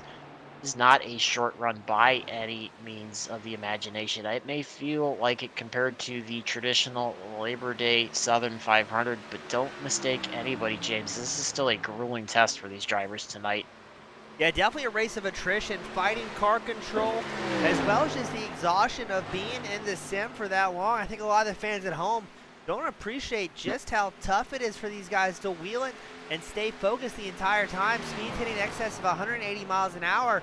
One little bobble going in just 5-10 feet deeper into a corner is all it takes to really mess things up. So drivers definitely get worn down, and you and I have both raced long format iRacing events before, and by the end of one of these things, you were just absolutely smoked mentally and physically. So going to be interested to see how things shape up late into the race.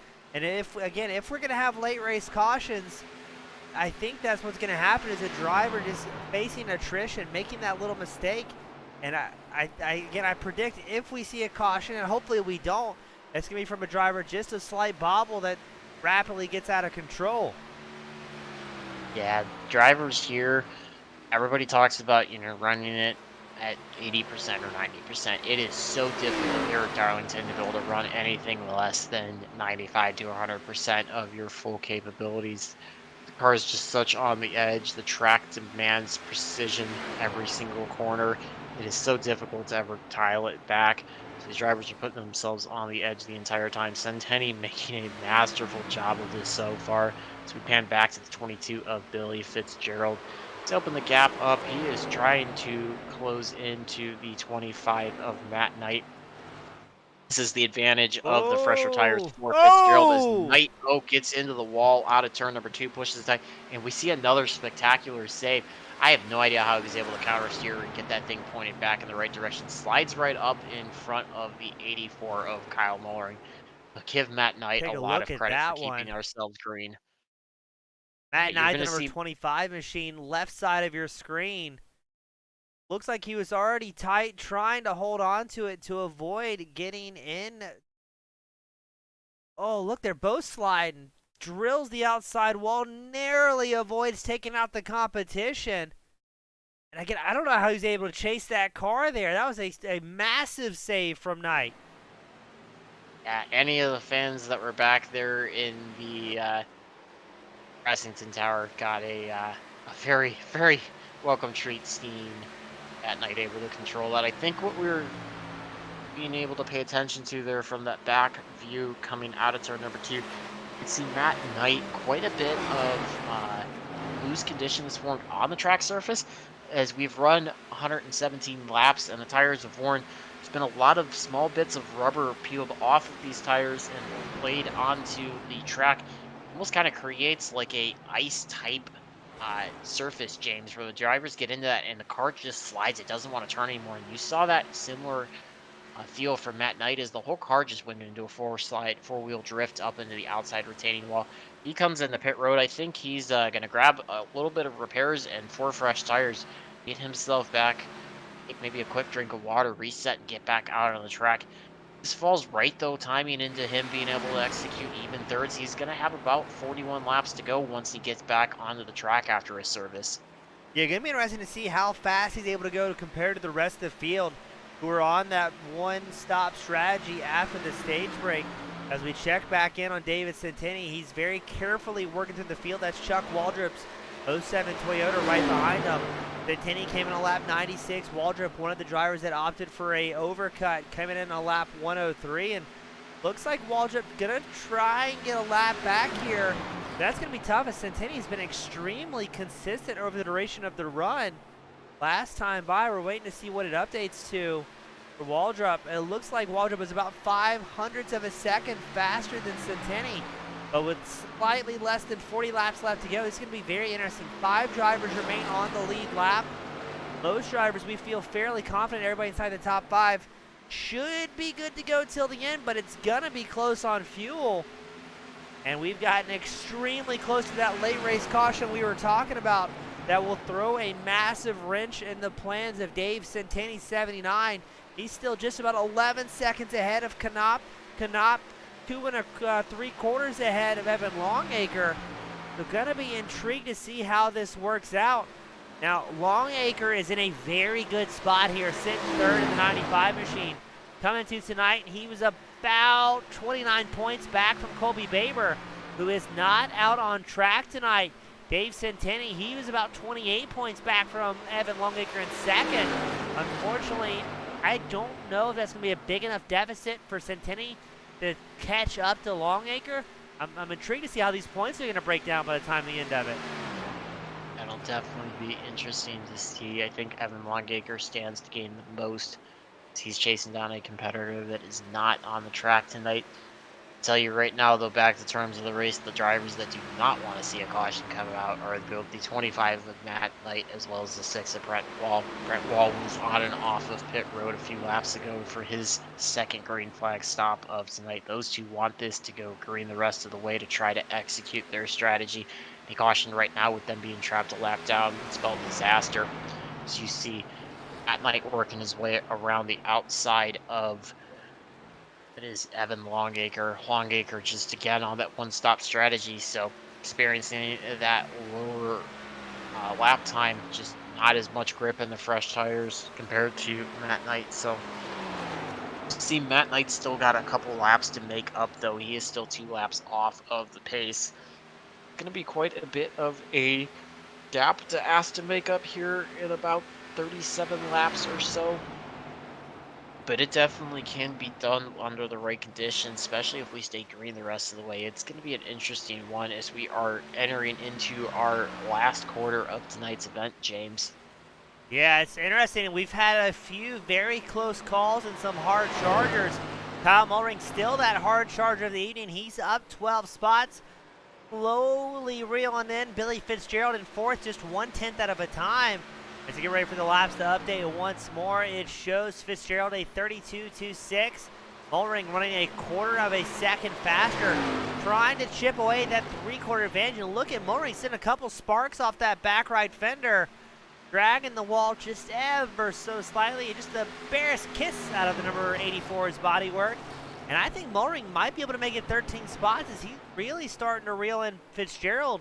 Mullring only came down pit road 2 laps later than the 22, and he seemed like driving like a man possessed. Had a rough qualifying.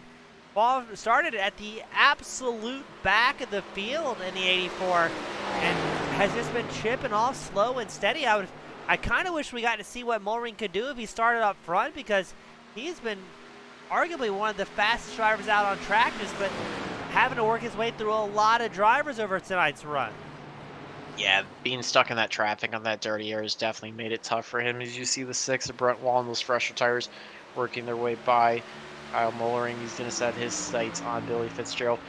Fitzgerald, again, we're seeing it play out as we get about 20 to 30 laps into the run. Fitzgerald just starts to almost have a parachute on his back and fall apart. He's definitely got a short run setup in compared to somebody like Kyle Mullering, who just gets better in relation to the field as the run goes on. Saw him clicking off laps at the back end of the second fuel run, almost on pace with the leader, David Centenni. So I think, unfortunately, being stuck in the back of the pack and having to work your way through that all night long has kind of maybe not necessarily put the nail in the coffin for Mullering to have a shot at the win, but has definitely made it a much tougher task than it potentially could have needed to be. Well, they're putting a valiant effort as he's now just about 3 car lengths back from Billy Fitzgerald as they work their way down the backstretch. See if Mullering can try to continue to chop away at that deficit. It stands at 4/10 of a second last time by, though. 3/10 was the advantage for Mullering over Fitzgerald. They're going to work their way out of turn number 4. You see the gap still stands at about 3/10 of a second. Last time by, identical lap times for these two. So Fitzgerald sees Mullering in his rearview mirror. He is not ready to relinquish force. He says, "I'm your pole sitter. I was up there for a reason. Do not fight with me." Mullering wants to be the spoiler for tonight's race as they work their way back into turn number 3.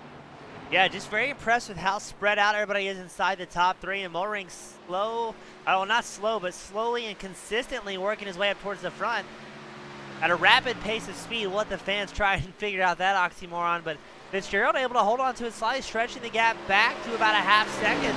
Mullering had it nice and tight, but Fitzgerald may have left a little bit in the tank here to try and keep the 84 machine at bay. We've got 29 laps left to go in this main event. Fitzgerald holding on to 4th, but it's Centenni, Knopp, and Longacre, your current top 3, as the battle for 4th has been slowly stewing for about 10 laps, as Mullering trying as he might to close the gap to Fitzgerald, but now he's facing a little bit of that dirty air. Every time he gets within a half second, it seems like he kind of falls slightly back and then has to build momentum to go right back forward. The gap down to about 3.5 tenths between Fitzgerald and Mullering. Very interesting what's going to happen here. Oh, as I say that, did both drivers just tag the wall? I know Fitzgerald did. It looked like Mullering did as well. I think Fitzgerald got the worst out of that. That car was up in the wall a little bit longer. That really killed the momentum through the middle of 3 and 4. Mullering just motors on by Fitzgerald, so put Mullering up to 4th, Fitzgerald back to 5th.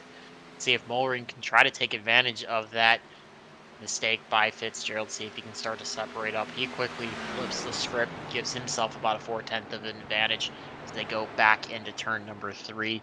See Mullering working his way there just close to that safer barrier. That's the hardest thing here about Darlington too, James. Drivers hit the wall, can't be afraid of it. You got to get right back next to it as you run back through. There is no way to get away from it. Just draws you in and draws you in, and you just have to continue to fight your vehicle and try to keep yourself off of it, but run as close as you can to it.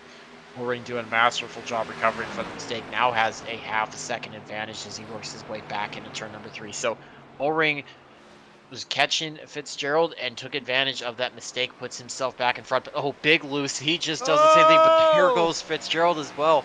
Both drivers fighting their cars tooth and nail, which is 26 laps to go here. And this is the battle for 4th on screen, ladies and gentlemen. Pan a little bit further back. Here's the battle for 8th. Kenny Meadows throws it in deep against Barry Stevens. Unfortunately, Stevens in that 78 machine just having a rough night all the way around. Has been very slowly sliding down the standings. Great alliteration example as well. And now Meadows takes over 8th. And again, I'm so impressed with Kyle Mullering tonight. Up 13 spots, definitely our hard charger. If he would have qualified 3-4 spots higher, I think he very well could have had a podium contention car. As I'm trying to think, that's the number 6 machine of Brent Wall trying to get a lap back from Barry Stevens. Wall also having a bit of a rough go as we pan back to race leader David Centenni. Got a little bit of traffic ahead of him. That's Robert Cook's 64 machine. Cook came down on pit road on lap 101, so I think he's earned his lap back here, as we now have 6 drivers on the lead lap. And it looks like Cook putting some pressure on Billy Fitzgerald as well. No, excuse me. That's Fitzgerald catching back up to Mullering. 2 drivers that just won't let each other go, both on the absolute ragged edge. But while these two are battling and fighting the cars and fighting to avoid the wall, that has allowed Evan Longaker to pull an almost 20-second gap over this battle for fourth. So Longaker in a great spot, clean air in front and behind him, and just keeping his head down and seeing what he can do. Is right now all eyes on the battle for fourth. Kyle Mulring, our hard charger, Billy Fitzgerald, who's fallen back to fifth, not yielding an inch. 23 laps left to go, and I'm surprised we haven't seen a late race caution here, Jacob. Yeah, drivers have really shown up while they've had some momentary handling mishaps. We've seen drivers tag the outside wall, shoot to the inside. We've seen drivers slide off of corners. We see drivers tag the middle of the walls in the corners. Somehow they have still kept their vehicles pointed in the right direction and not put us under any unplanned yellows so far tonight. It's definitely been really tough to pick who might have had the most car control out there. Looks like Fitzgerald falling back a little bit last time by. It was about 2/10 slower than Kyle Mulring. Mulring trying to set himself apart from Fitzgerald. Worked so hard to get by him, does not want to relinquish it. As they work their way back through the middle of turn number 4. Both drivers again working very similar lines. The other one to pay attention to, not lurking too far off the back of them though, is the 64 of Robert Cook. He is actually turning the fastest laps of these three drivers here, 4th, 5th, and 6th. Only problem is he's got about 4 seconds to try to pick up though. 3.5 to 4 seconds to pick up. Will he have enough time to do that with just 21 laps to go? Matt says no, but James, we've seen a lot of strange things happen here tonight at Darlington. Yeah, and again, throughout my time calling action here at the Rapid Fire Pizza Nationals, we've definitely seen late race cautions throw massive wrenches in the plans of drivers. Now I'm hoping everything can kind of keep forward, keep clean, keep green here. But I would not be surprised, especially with how hard Mulring and Fitzgerald have been going at it. And keep an eye out, the bright yellow 64 machine of Robert Cook made the call to came in on lap 101 a little bit later. He's slowly catching up here. We might see that 64 machine interject himself in the party in the top 5 using those 5-lap fresher tires underneath them to keep things going. Now Cook is about 7.7 seconds ahead of Stephen Davis, the number 90 machine. Davis sitting in 7th as the top 3, just in a league of their own. I think those are 3 drivers, Centenni, Knopp, and Longacre, who are really hoping we don't have a caution here, because as it stands, I think they're unstoppable unless, and it's a possibility, they run out of fuel here late in the race. Yeah, looks like if anybody's going to do it, it's the possibility that Knopp and Longacre might be at more of a risk than Centenni. All 3 of the drivers at the front all pitted on the exact same lap. So Centenni running your slowest lap times the last time by, likely saving the most amount of fuel. Knopp right around him though, but Evan Longacre pushing hard. It'll be really interesting to see with 18 laps what these drivers can do. But you see Robert Cook again continuing to try to work his way to the back bumper of Billy Fitzgerald. We go on board with him through the middle of turn number 3 and 4 off. Down the front stretch gives you an idea of just how quick these drivers are walking and rolling there around the Bertram Darlington Raceway, as well as what the banking's like. It's deceptively steeper. You just get a good image right there on the right hand side of how close you have to get to that outside retaining wall there in the center of the corners. It's enough to take a breath away, and it is very, very impressive to see what these drivers can do. Robert Cook then now has himself only about half a second back from Fitzgerald. Fitzgerald about half a second back from Mulring. Mulring with a big bobble there off of turn number 4. Gets the outside retaining wall. See if Fitzgerald and Cook can try to take advantage of that. He actually pulls away a little bit. Fitzgerald does not have a very good 1 and 2. Tries to turn the car down off the outside retaining wall back down to the bottom. Robert Cook really having to counter steer. Car shot down the track, had to bring it back up there on the backstretch, but he continues close to the back bumper of Billy Fitzgerald. That gap now at only about 3 car lengths, and it's closing quickly. Robert getting a really good run off of turn number 4. You can see who's just behind them, James. The 79 of David Centenni just behind these 3 drivers, ready to put 3 more competitors off of the lead lap.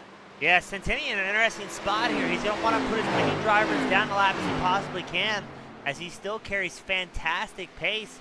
He's running about 3 to 4 tenths, almost 5 tenths faster than this 3-car battle for 4th. But I don't think David Centenni is going to want to interject himself too much into the old vortex of danger as we pan over to Centenni. Yes, he's only got 6 drivers in the lead lap. Yes, he's much faster than everybody, but does he risk it with 14 laps left to go, putting that car in a precarious position? I would also think, though, Centenni knows being right behind this 3-car battle, not necessarily a safe spot in its own right, so Centenni's going to do one of two things. He's going to try and quickly blitz around these 3 drivers, or maybe back off of it slightly. It looks like he's already backed off of it as Knopp has closed the gap to 7.9 seconds and continues to close.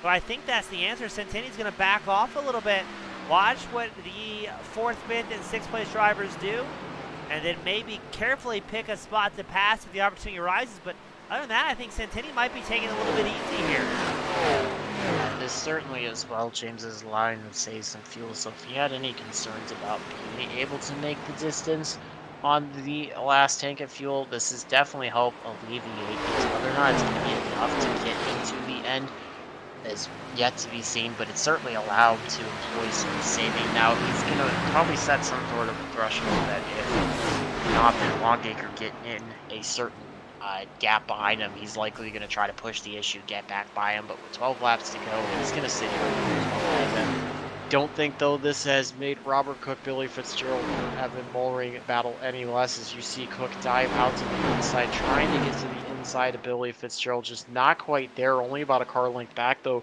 as they work their way through turn number 4. Cook still trying to insert himself back into the top 5, gets loose there off of turn 4, has to slide back in behind Billy Fitzgerald as they work their way back into the middle of 1 and 2. Also see just behind them, that's also going to be the 25 of Matt Knight. Matt Knight trying to pick up another lap, get himself 1 lap closer, see if he can try to find some spots on drivers. He's again one of the drivers on the 2-stop strategy, so a little bit of fresher tires than these drivers, and that could throw an interesting wrench into this 5-car pack that we're seeing here. Just 10 laps to go, though, in tonight's event. Let's see how this all unfolds as Cook still trying to make the move to the inside. Oh, he slides up just in front of Centenni. That was a close moment for Centenni. Not sure if he had to back out of the throttle there. But Robert Cook is trying to manhandle that car and do all he can to get around Billy Fitzgerald here. Yeah, dangerous spot for Centenni to be in the 79 machine, your race leader. He wants, what it appears to me, he wants to watch that battle in front of him unfold, not put himself in too much danger. But you've also got Matt Knight in the 25 machine saying, hey, I got to get my laps back. We're 9 to go here. And if you guys won't pressure the issue, I'll be glad to. As it looks like Knight takes a look at the inside line of Centenni. Not able to facilitate that pass just quite yet. As up ahead of them, Robert Cook, Billy Fitzgerald are going to go side by side down the backstretch. Cook going to throw it in deep in the inside line into 3 and 4. Looks like he'll make it happen. And while that battle has been underway, Kyle Mullering has extended his gap into 4th. Again, our hard charger is up 13 spots so far in the Chevrolet and putting a bit of a gap on Robert Cook. This may be good news for Centenni. If he can get clean track ahead of him behind him, he just has 8 more laps to go and he can lock this thing up, maybe take over the points lead. And if he can do so with a clean race car, by the time it's all said and done, I can guarantee you Centenni's going to be ecstatic here tonight. Yeah, Centenni doing a good job. He's been able to pull away from Matt Knight. Also allowed the battle between Cook and Fitzgerald kind of dissipate. We've got just 7 laps to go. We did see Robert Cook make another power move through turn 3 and 4. That seems to be the spot that he has got an advantage over his competitors and where he's most comfortable trying to make passes. Consistently sent it to the inside and found a way to make it stick. See if Cook can try to close the gap down to Mullering. Last time by was about a 1/10 of a second faster. We'll see if that continues to stand though, but the gap's at about a full second, so he's going to need more than that each lap, as we're only going to have 6 laps to go, so he knows the pressure's mounting. Wants to try to pull another spot if he can, put him up into 4th place. He's working that 64 regular jeans sheet down off the bottom, turn 2 back onto the back stretch. separating away from Fitzgerald, not having too much of a battle there, but unfortunately just not quite closing the gap. I'm on Bullring here late race. Centenni still setting the pace for the field, cruising away with it as he works his way off of turn number 4. We're going to have just 5 laps to go here, James. Yes, Centenni rocking and rolling, 5 laps left to go. Now the gap has closed about 5.6 seconds between race leader Centenni and runner-up Knopp and the number 2 Toyota, as Centenni has been very wisely staying behind the frantic battles we've been seeing right ahead of the 79 machine, the leader, who's definitely been the dominant driver tonight. He desperately wants to take the white flag under green flag conditions, not wanting a late race caution to put the race in kind of a gamble, a final shootout. 4 laps left to go. Knopp has closed the gap to 5.4 seconds. Bullring has still company from Robert Cook and Billy Fitzgerald, if I'm looking at that right. Yes, Cook has closed the gap down to 9/10. He's also got Fitzgerald a second off the back bumper of that 64 machine. If these guys have any tires left underneath them, now's the time to use everything you've got. One final push towards victory, as Cook doing everything he can in that bright yellow 64 machine to close the gap to Bullring, but he's got a little bit of traffic ahead of him, and I think that's going to make it even tougher to take over that spot. And right behind them, that's Dave Centenni, your race leader, still watching the way. Knopp has closed the gap now to 4.6 seconds to the race leader, but 3 laps left to go. Centenni is absolutely on fire. Works his way on the outside of Billy Fitzgerald into turn number 3. Has himself a good gap as the Knox car going to be in front of him as the 78 of Barry Stevens. Centenni with just 2 laps to go, trying to set his way there. Gap still stands at approximately about 4 seconds now, 4.5 still for Junior Knopp behind Centenni. So Centenni maintaining that, knows that he's got a big advantage. All he has to do is just keep hitting his marks. He's got a lap and a half left to go here to seal the victory. Executed strategy to perfection, took the lead over early on from pole sitter Billy Fitzgerald and has never looked back since. White flag is in the air. We are around Darlington Raceway one more time tonight. This lap is going to end it no matter what happens on track now. Yeah, Centenni rock and rolling.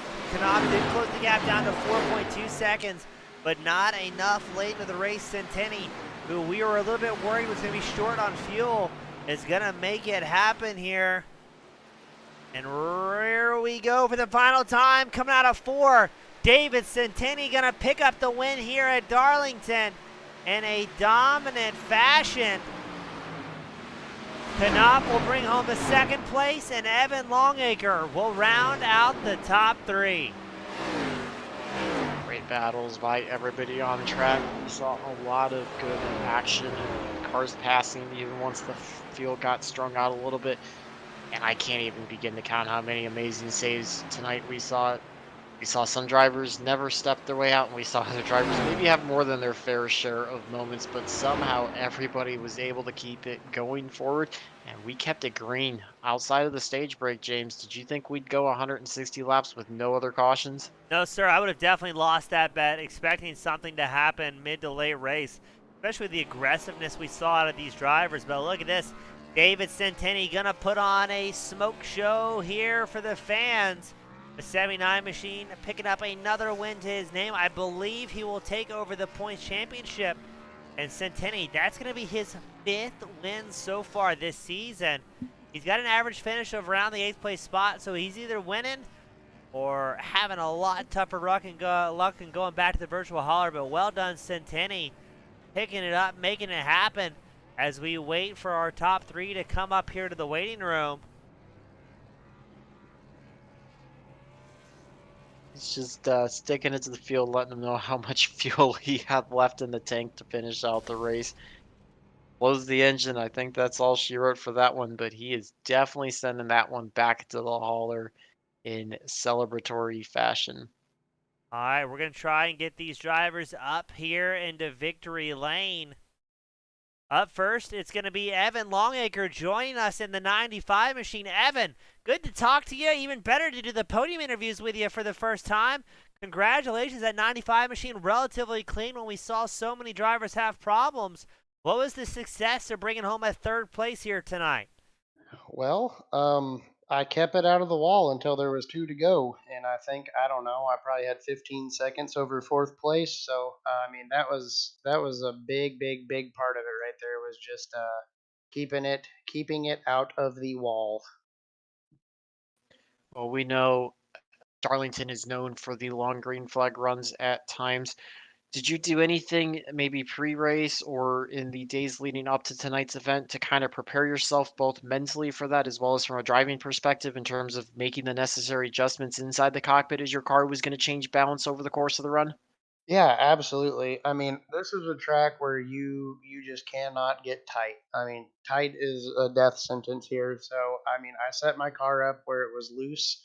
I could not drive it hard on the short run at all. But once got about 30 laps, under it. I mean, my lap time still fell off, but I feel like they fell off quite a bit less than some of my competitors. I just tried to have a steady right foot and steady on the wheel. I wasn't trying to be too aggressive with any of my inputs throughout the entire race. I just really tried to be the definition of smooth inside my virtual cockpit here. This track, it's almost like a for all the ovals that we go to, I would say this is the most like a road course. Like there's points and there's different things you have to hit. One and two is a double apex. So I mean, you've got an entry that you've got to hit, and you've got to pay attention as the tires wear, to your lifting points and where you enter the corner, where you try to re-apex to come down the backstretch. And then three and four, it's not necessarily a double apex, but that turn gets really tight as those front tires wear. So no, I mean, I ran some official races this week. Ran a good bit with my team, Old School Ninjas. Barry Stevens is on there. Kyle Mollering, David Centenni is my teammate, and then Billy Fitzgerald. We put in quite a bit of laps this week, just trying to get cars that could survive a 60 lap run here. Well, Evan, a great job. Surviving is definitely the name of the game here at Darlington, and congratulations. We just got the official report. Although these are the unofficial standings, it looks like you have taken over the points lead so far this season, so very well done there, and been a good season for you. Before I let you go, sign off and celebrate with the rest of the hooligans. Who do you want to give a shout out to that helps make tonight possible for you? Yeah, so I've got to thank Rapid Fire Pizza, the restaurant that I have that's our sponsor here for the league. I got to thank Old School Ninjas for being the other sponsor of this league. Got to thank you guys, for putting this on every week. It's awesome that, we got live broadcasts now. The tape delay ones have been awesome, but live is even better. More family and friends can tune in and watch. So thank you guys for getting that set up and getting that going. Thanks to my team, Old School Ninjas, our racing department here. Like I said, I got Billy Fitzgerald, David Centini, Barry Stevens. John Bender's usually on the team, but he's unavailable this weekend, and then Kyle Mollering. So, great group of guys there. Car was awesome. Really can't complain one bit. So, thank you guys. Thank you, Evan. Congratulations, and we look forward to having you hopefully back up here next week. Absolutely. Take it easy, guys. You as well, my friend. That was Evan Longacre bringing home a third, but up next we've got Jamie Knopp in the number 2 machine, aptly in second place, up 4 spots. Jamie, welcome to the top 3. A great run out of there, and looks like you were slowly closing the gap to Centenni in those last 10 to 15 laps.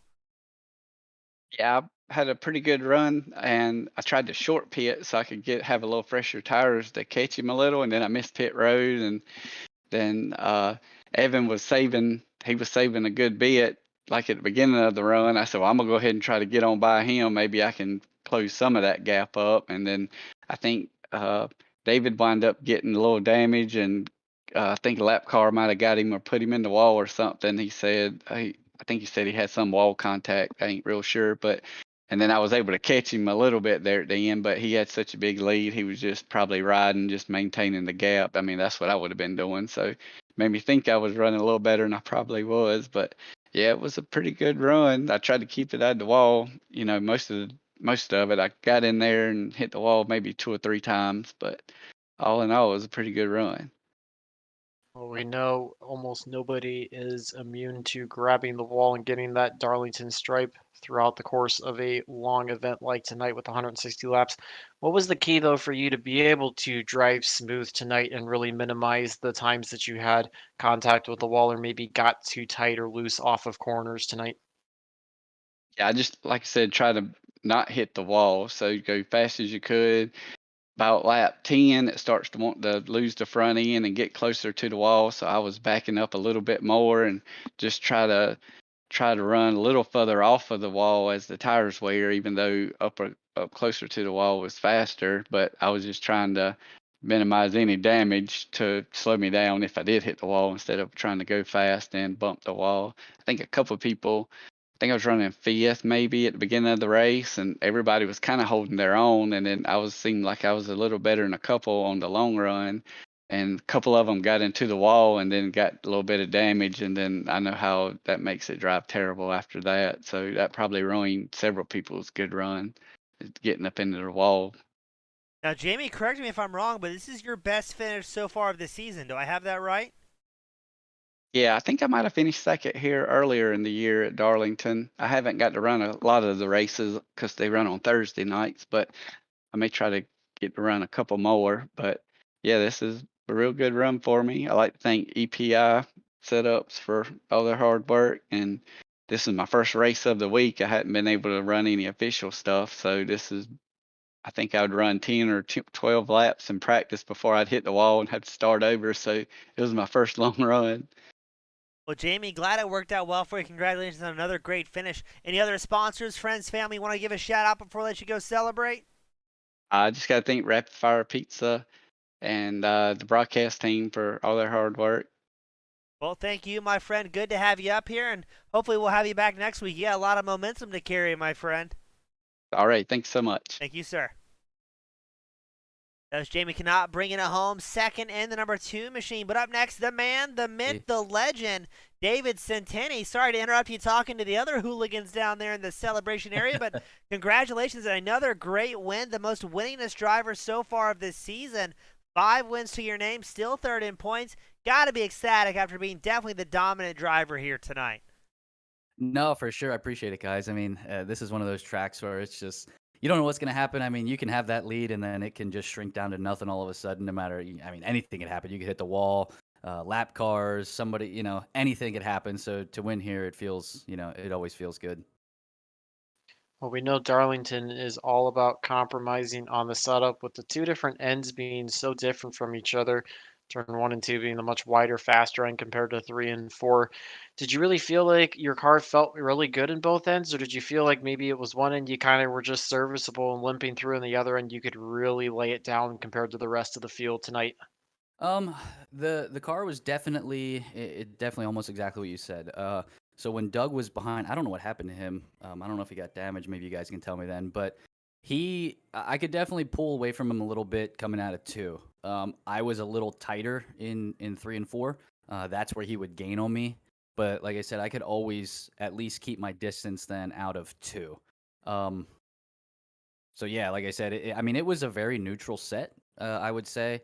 You could definitely use the rears. I know a lot of guys typically set their car up a little looser here so they don't get tight, and then you just kind of got to control the throttle, and that's typically what we would do, in years prior. This race was a little different. It was set up really well in 1 and 2, a little tighter in 3 and 4. That way you could use your rears and, you would never get extremely loose, which was really nice and ended up working out. Now, David, at the very beginning of this interview, you talked about leads can be taken away from occurrences with walls and lap traffic. Now, I believe Longacre, or maybe I think it was Jamie, hinted that that may have happened to you. What happened there at the end? It looked like you were playing a little bit safe, watching Mulring, Cook, Fitzgerald kind of duke it out, and then all of a sudden, 11-second gap dwindled to about 3.5 at the line. So was that just kind of keeping yourself out of the vortex of danger? Was that watching what was going on in front of you, or did you have a few moments in those final 5 laps? It was a little combination of all of the above. I mean, like I said, you get so many varying strategies here. I think you had, a couple guys double pitting, losing the lap, but getting the fresher tires and so on and so forth. We just opted for the split it in half and go the basically 2 full fuel runs there. And then, then you have these. Oh, it didn't help also my radio. For some reason, when I came in here, I couldn't hear anybody on the radio and I couldn't talk to anybody. So it was kind of a struggle to be able to communicate with anybody to let them know to, take the lead or pass me or what have you. And then, there at the end, I was just kind of hanging behind my teammates. And then we had Matt Knight, Waldrop was in front of me there, and Robert was on varying strategy, and they were a lap down, but they were behind me fighting for position to get in front of me to get their lap back. And till I caught, I believe it was Billy or whatever, and then Chuck was in front of me, and then Robert's behind me. It just kind of turned into a mess. And then I did brush the wall in 3, just ever so slightly, and then Robert got around me. And then Matt caught me, and I was going to give him the spot, but again, I couldn't talk to him. And then going into 1, I kind of got up a little high. I just brushed the wall, and then he kind of contacted me. I got into the wall a little hard. I don't know what kind of front end damage I had, but it didn't feel as good, and it looked like Jamie was gaining about 3 to 4 tenths a lap on me there. So I was just kind of dogging it around, just looking at, I think it was like 8 or 9 to go, and I'm like, okay, if I just keep this pace and don't mess up again, I'll be okay. So yeah, I watched my 10 or 11 second lead dwindle down to about 3.5 seconds or so there till the end. Well, David, still glad to see you pull it out. 5-time winner so far this season. Let me pull it right back up. And it's still, again, 3rd in points, and it's going to be a very tight battle between Longacre, Baber, yourself, Meadows, Binder, still everybody kind of in the mix. So great run tonight, and hope to see you back up here in the near future. A pleasure talking to you live for the first time. And, David, you've got the privilege, the pleasure, the final send-offs of the night, my friend. Who do you want to give a shout to that helped make tonight's win possible for you in that 79 Chevrolet? No, I appreciate it, guys. Happy to have you guys here live now. This is, this is going to be awesome here the rest of the year. But of course, all of my teammates over at OSN Racing, Barry really came through with this one. Really had a good hot rod here for us tonight. So props to him. And then of course, Rapid Fire Pizza and everybody that races in the league, everybody that helps. I mean, it's to have this turnout for these races here, even at the end of the season for the, coming down to it, it's great. And again, happy to have you guys here on board with us now for the rest of the season live. Thank you, sir. Congratulations on a great win, and hope to have you back up here next week, my friend. Oh, I appreciate it, guys. I hope so. That was David Centenni bringing home the win, the rapid-fired Pizza Nationals here at the 2022 Midwest Sim Racing Association, where David Centenni picked up his 5th win of the season. Jamie Knopp brought home 2nd, and Evan Longacre brought home the top 3. On behalf of Team Goon Squad Broadcasting, my name has been James East, accompanied by the world-famous Jacob Fest-Cannon. Thank you all so much for having us here live for the first time, and we look forward to being back each and every week. Have a great night, everybody.